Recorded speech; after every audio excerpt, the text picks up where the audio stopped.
चलिए आज की वीडियो में करेंगे एक्सरसाइज 6.2 जिसका क्वेश्चन नंबर 1 है। In figure first and second DE parallel BC. हमें दो फिगर्स दी हुई हैं जिसमें डीई जो है वो बीसी के पैरेलल है। Find EC in first figure में हमें ईसी फाइंड करनी है and AD in second figure में हमें एडी फाइंड करनी है। जब ट्रायंगल में एक साइड पैरेलल दी होती है, जैसे कि डीई पैरेलल है बीसी के, तो ये जो साइड्स जिनको डिवाइड कर रही है ना, जैसे कि ए बी और ए सी को डिवाइड कर रही है, वो इक्वल पार्ट में डिवाइड कर रही है, दैट मीन्स रेशो में डिवाइड कर रही है बाय बीपीटी थ्योरम से। तो हमें फाइंड करनी है ईसी। तो बाय बीपीटी बीपीटी को हम थैलेस थ्योरम भी बोलते हैं। इनकी जो साइड्स है ना डिवाइड करी हुई, ये इक्वल होंगी, रेशो में होंगी। तो एडी के अपॉन में आ जाएगा बीडी, एडी अपॉन में BD equal to AE upon में ईसी, एई अपॉन में ईसी। अब एडी हमारे पास है 1.5, बीडी हमारे पास है 3 इक्वल टू एई है 1 और ईसी हमें फाइंड करनी है। क्रॉस मल्टीप्लाई करेंगे तो ये आएगा 1.5 ईसी इक्वल टू 3 1 जा 3। अब ये इसके मल्टीप्लाई में है तो डिवाइड में चला जाएगा, तो EC equal to 3 divide by 1.5, point हटाएंगे तो ऊपर 0, 15 2 जा 30। तो ईसी की वैल्यू कितनी आ गई 2 सेंटीमीटर। अब सेकंड पार्ट में भी साइड्स को रेशो में रख लेते हैं। एडी अपॉन में BD equal to AE upon में ईसी। एडी हमें फाइंड करनी है सेकंड फिगर में और बीडी है 7.2 इक्वल टू एई है 1.8 और ईसी है 5.4। पॉइंट से पॉइंट कैंसिल हो जाएगा, क्रॉस मल्टीप्लाई करेंगे तो ये आ जाएगा 54 एडी इक्वल टू 18 इंटू 7.2। अब ये 54 मल्टीप्लाई में है तो उधर डिवाइड में चला जाएगा। 18 इंटू 7.2 डिवाइड बाय 54। हमने इनको मल्टीप्लाई नहीं किया क्योंकि 18 से 54 कैंसिल हो जाएगा। 18 3 जा 54। अब 3 से इसे डिवाइड करेंगे, 3 2 जा 6, 3 4 जा 12। तो एडी की वैल्यू क्या आ गई हमारी 2.4 सेंटीमीटर। अब नेक्स्ट क्वेश्चन नंबर सेकंड देखेंगे। तो क्वेश्चन नंबर 2 में E and F R points on the sides P Q and P R respectively of triangle P Q R. हमारे पास एक ट्रायंगल है जिसमें ई साइड है पी क्यू पर और एफ साइड है पी आर पे। रिस्पेक्टिवली का मतलब होता है यहाँ पे पहले ई लिखिए और यहाँ पे पहले पी क्यू। तो जो ई है वो पी क्यू पर है और जो एफ है वो पी आर पर है। हमें बताना है कि ये जो ई एफ है वो पैरेलल है या नहीं क्यू आर के।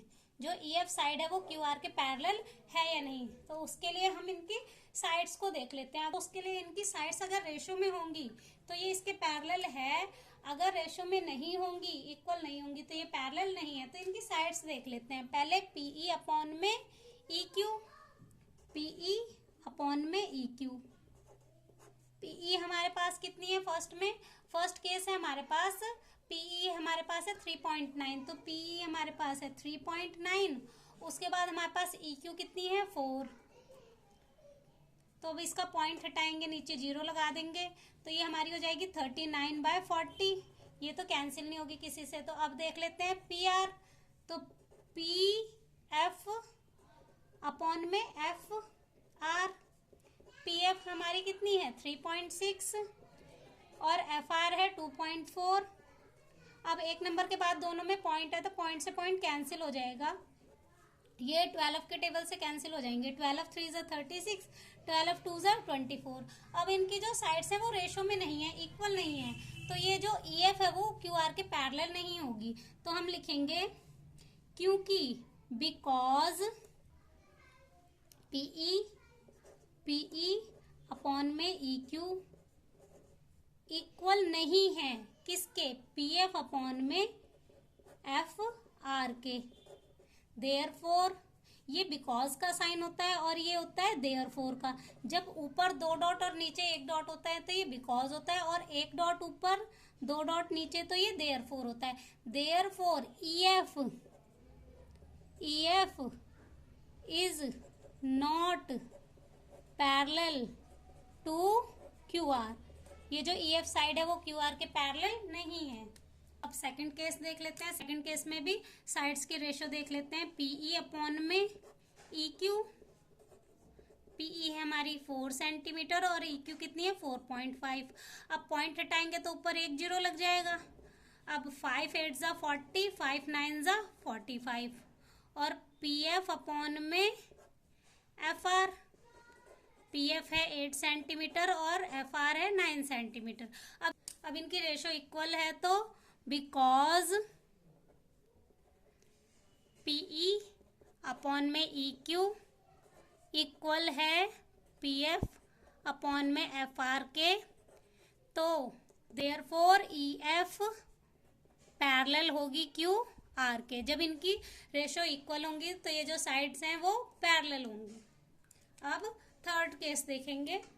अब थर्ड केस में हमें पी क्यू दे रखी है और पी आर, ये दोनों पूरी दे रखी हैं। ये पूरी हमारी 1.28, यहाँ से यहाँ तक ये पूरी हमारी है कितनी 1.28 और ये पी आर कितनी है 2.56, ये हमारी है 2.56। और उसके बाद पीई दैट मीन्स ये इतनी पीई हमें दे रखी है 0.18 और इसी तरह से पीएफ ये आधी हमें दे रखी है इतनी कितनी 0.36। अब बीपीटी में हमने ये भी देखा था कि हम इस पूरे के अपॉन में ये रख सकते हैं और इस पूरे के अपॉन में ये रख सकते हैं। तो हम इनको फाइंड कर लेते हैं, इनकी रेशो को। पी क्यू के पीई अपॉन में पी क्यू, पीई अपॉन में पी क्यू। पीई हमारी कितनी है 0.18 अपॉन में 1.28।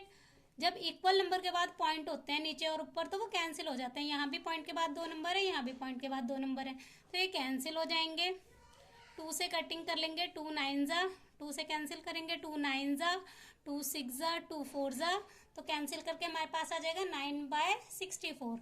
अब इसी तरह से P R, P F upon में P R, P F upon में पी आर, ये है 0.36, ये है 2.56। पॉइंट से पॉइंट कैंसिल हो जाएगा। अब इनको भी हम कैंसिल करेंगे तो हमारा कितना आ जाएगा 9/64। अब दोनों की जो रेशो है वो इक्वल आ रही हैं बिकॉज पीई अपॉन में पी क्यू इक्वल है पी एफ अपॉन में पी आर के। देयरफॉर ये बिकॉज का साइन है और ये देयरफॉर का, देयरफॉर ई एफ पैरेलल है क्यू आर के। थर्ड केस में भी हमारी जो ई एफ है वो क्यू आर के पैरेलल है। अब नेक्स्ट